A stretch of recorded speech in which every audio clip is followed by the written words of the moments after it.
நான் ஒன்றும் இது சும்மா உட்காரல. யோகாவிலேயே இருக்கிற ஆசனத்திலே மிக மிக முக்கியமான ஆசனம் இந்த பத்மாசனம் தான். நம்ம உடம்பும் மனசும் சுறுசுறுப்பாக நாள் முழுக்க இருக்கணும்னா பெரிய பெரிய ஆசனம்லாம் தேவையில்லை. லோட்டஸ் போஸ் பத்மாசனமே போதும். நம்ம முதுகுத்தண்டு நேராகிறதுக்கு ஒரு அற்புதமான ஆசனம். அதே சமயம் பெண்களுக்கு மாதவிடாய் காலத்தில் வர்ற வயிற்று வலி, இடுப்பு வலி எல்லாம் சரியாகிற ஒரே ஆசனம் பத்மாசனம். யோகாவில் கிங் ஆஃப் த ஆசனம்னா சிரசாசனம். அதுபோல குயின் ஆஃப் த ஆசனம் கூட பத்மாசனத்தை சொல்லலாம். எப்படி இந்த பத்மாசனம் ஈஸியாக படிப்படியாக ப்ரிப்பரேஷனோடு செய்யறத இப்போ நம்ம பார்க்க போகிறோம்.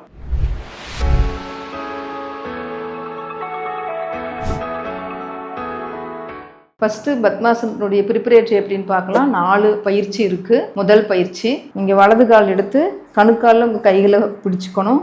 பிடிச்சிட்டு உங்கள் இடுப்பு பகுதிக்கிட்ட வச்சுட்டு இடது கால் நேராக இருக்கணும். வலது கையை உங்களுடைய முட்டியில் பிடிக்கக்கூடாது. முட்டி பக்கத்தில் இருக்கிற அந்த மசில்ஸ் தான் பிடிக்கணும். ஸ்லோவாக மெதுவாக புஷ் பண்ணணும். அதுக்கப்புறம் அதே போலவே வலது கையை முட்டிக்கு அடியில் வச்சுட்டு அப் பண்ணணும். Up down. முதுகெலும்பு நேராக இருக்கணும். முதுகுத்தண்டு நேராக வச்சுருக்கணும். Up down. இது போல் 10 தடவை பண்ணலாம். இப்போ அடுத்த காலுக்கு, இப்போ வலது கால் நேராக வச்சுருக்கணும். இடது காலை மெதுவாக எடுத்து கணுக்கால உங்கள் கையில் பிடிச்சிக்கணும். உங்களுடைய இடது கை உள்ளங்கை முட்டியை டச் பண்ணவே கூடாது. நம்ம முட்டிக்கு லோடே கொடுக்கல, அதில் எந்த ஒரு வெயிட்டையும் நம்ம கொடுக்கல, மசில்ஸ் தான் டச் பண்ணுறோம். அதே போலவே அடிப்பகுதியிலையும் மசில்ஸ் தான் டச் பண்ணணும். Up down, up down. இதுபோல் 10 டைம் பண்ணலாம்.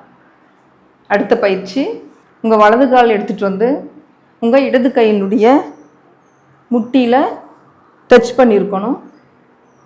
வலது கால் நேராக வச்சுருக்கணும். உங்கள் வலது கை கால் முட்டி பகுதி டச் பண்ணி 2 கையும் நல்லா விரல்கள் கோத்துக்கணும். கோத்துட்டு நேராக உட்காந்துட்டு ஆஃப் ட்விஸ்ட் பண்ணால் போதும். சென்டர் ஆஃப் ட்விஸ்ட் பண்ணணும் ஸ்லோவாக.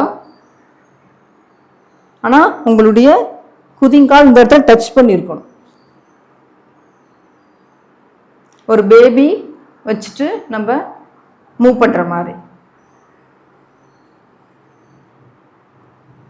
ஸ்லோவாக உங்களுடைய ஃபேஸ் எடுத்துகிட்டு வந்து முடிஞ்ச அளவு டச் பண்ண ட்ரை பண்ணணும். உங்களுடைய முட்டியை டச் பண்ண ட்ரை பண்ணணும்.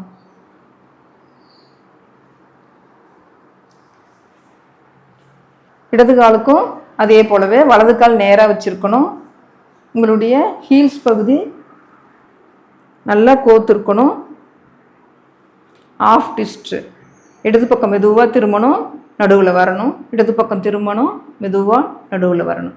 இதுபோல் 10 டைம் பண்ணலாம். இப்போ அடுத்த பயிற்சி, உங்கள் 2 கால்களையும் முன்னாடி நீட்டிக்கணும். கைகள் தொடாமல் கால்களை மெதுவாக கொண்டு வந்து உங்களுடைய பத்மாசன நிலைமை வர்ற வரைக்கும் நீங்கள் டச் பண்ணியிருக்கணும். முதுகுத்தண்டு நேராக இருக்கணும். Up down. கைகள் இப்போ தொடக்கூடாது, கால்கள் மட்டும்தான் மூவ் பண்ணணும். 10 தடவை பண்ணணும். அதே போலவே வலது கால் மெதுவாக எடுத்து 10 தடவை. முதுகுத்தண்டு நேராக இருக்கணும். உங்கள் கைகள் உங்கள் பக்கவாட்டில் வச்சுருக்கணும். இடது கால் நேராக வச்சுருக்கணும். விரல்கள் உங்களை நோக்கி இருக்கணும். Up down. அடுத்ததாக ஆரம்பத்தில் எல்லாத்துக்கும் முழு பத்மாசனம் வராது. ஸோ இந்த ப்ரிப்பரேட்டரி பண்ணிவிட்டு அர்த்த பத்மாசனம் பண்ணிவிட்டு அதுக்கப்புறம் நீங்கள் பத்மாசனம் பண்ண முயற்சி பண்ணலாம். இப்போ அர்த்த பத்மாசனம் எப்படி பண்ணணும்னா, ஒரு லெக் மட்டும் ஃபஸ்ட்டு நான் வந்து இடது கால் எடுக்கிறேன். இடது கால் மட்டும் எடுத்து இது பாதி பத்மாசன நிலை.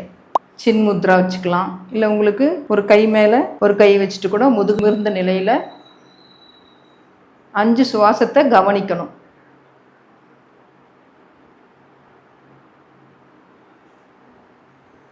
முத்திரையை ரிலீஸ் பண்ணிவிட்டு இப்போ வலது கால் சின்முத்ரா 5 மூச்சை கவனிக்கணும்.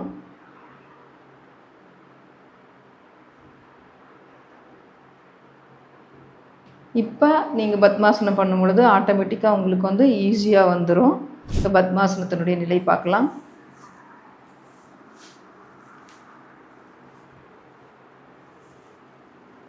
முதுகுத்தண்டு நேராக இருக்கணும். சின் முத்ரா வச்சுட்டு 5 செகண்ட் இருக்கலாம். மூச்சை கவனிக்க மட்டும் செஞ்சால் போதும். அடுத்த நிலை நமஸ்காரம். உங்களுடைய 2 கட்டை விரலும் அநாகத சக்கராவை டச் பண்ணியிருக்கணும். உள்ளங்கை நல்லா பதிஞ்சிருக்கணும். கண்கள் மூடிய நிலை. 5 மூச்சு கவனிக்கலாம். நீங்கள் கவனிக்கும் பொழுதே உங்களுடைய மூச்சு நிதானமாக இருக்கிறது உங்களால் உணர முடியும். அதுதான் பத்மாசனத்தினுடைய ஒரு பெரிய சிறப்பு. அடுத்த நிலை தலைக்கு மேலே கைகளை கொண்டு போயிட்டு காடு ஒட்டி இருக்கணும். கைகள் பதிஞ்சு இருக்கணும். கண்கள் மூடிய நிலை.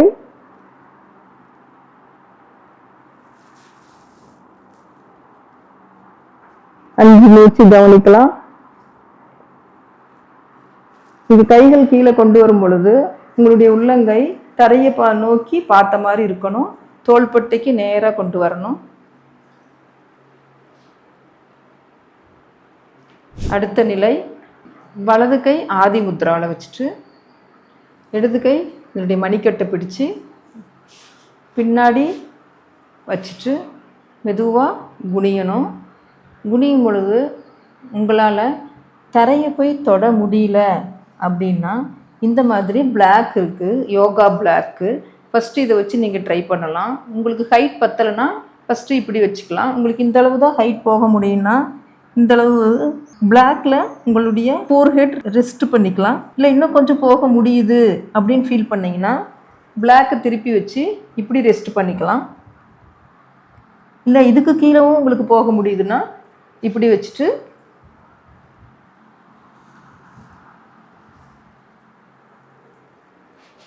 இப்படி கொஞ்சம் கொஞ்சமாக நீங்கள் ட்ரை பண்ணிங்கன்னா உங்களுக்கு ஆட்டோமேட்டிக்காக உங்களுடைய ஃபோர்ஹெட்டு ஆட்டோமேட்டிக்காக தரையை தொடுறதுக்கு கொஞ்ச நாளில் உங்களுக்கு அது ப்ராக்டிஸ் வந்துடும். இப்போ பத்மாசனம் ஈஸியாக நம்ம கற்றுக்கிட்டோம். நம்ம மனசுக்குள்ளேயும் உடம்புக்குள்ளேயும் ஒரு அமைதி ஏற்படுத்தியிருக்கோம். இதை நீங்கள் மிகவும் பொறுமையாக கன்சிஸ்டன்சியாக தொடர்ந்து பயிற்சி பண்ணுங்கள். வரலன்னு விட்டுறக்கூடாது. தொடர்ந்து பயிற்சி பண்ணுறப்ப கண்டிப்பாக ஒரு சில நாட்கள்லேயே உங்களுக்கு வந்துடும். நன்றி, வணக்கம்.